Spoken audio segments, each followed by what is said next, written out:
Today we have Dr. Stephen Hirsch. He's competing with the background of the musical instruments for our podcast. And the topic of discussion is going to be independent practice in the suburbs of DC, a day in the life. Let's take it away. Dr. Hirsch and I share many things. We grew up in the same neighborhood outside of DC. We obsess about details that wow the customer and lead to processes that have excellent outcomes. His office in Rockville, Maryland, exemplifies his passion for the profession and his love for the art of caring for children as an independent pediatric practice.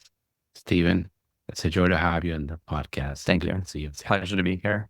Thank you for having me in your office. Oh, of course. Stephen, we always start with the same question. Why did you become a pediatrician? So one of those people that knew it from a young age. So around the age of 7, give or take a year, I just declared to the adults in the world that I just wanted to be a pediatrician someday and have my own office. I'm not sure why I picked that, having an office, but I think around that age is when you're old enough to find that the infants and toddlers are different creatures and beings.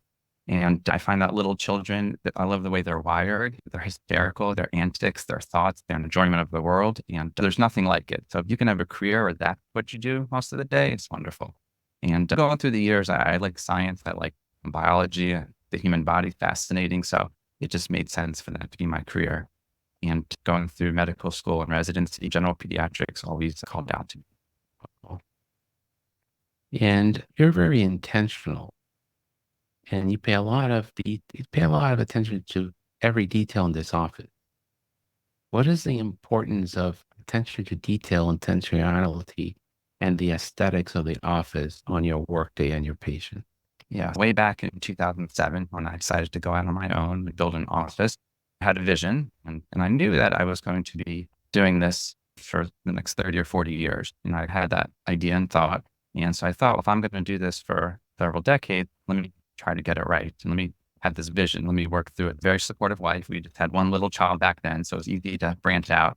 And I knew that when you're building an office and you're making a design and experience for the family, like they will extrapolate from that. Wow, you put this much intention into your design and every little detail or its experience is great. You might actually provide that same level of care to my child. It's not always true. Offices that are not designed as well can provide fantastic care, and the best looking office may not be good care, but families often do extrapolate that.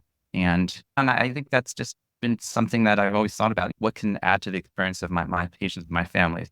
And we designed the office and we made it very intentional. So we wanted the parents to show up and feel relaxed and comfortable. And we wanted the kids to be able to play here and enjoy their surroundings and just feel like they were not in a doctor's office. And so we tried to make it as unique as possible and surpass expectations. And it took a lot of work. It took over a year to build it out the way we wanted it to. But when we opened it, we weren't that busy at first. It's just a brand new office, but it worked the way we wanted to. And we haven't really changed it. We've expanded several years ago, but we kept it the way it is.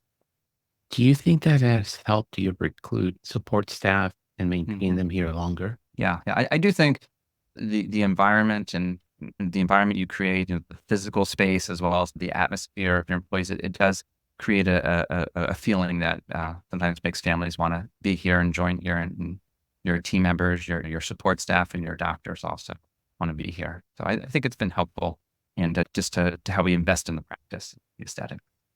Unlike most pediatric offices, your office is clean. The countertops are not cluttered. Everything is clean. Right. You walk into any other pediatric office and it's a disaster. It's like a kid's room that's never been cleaned.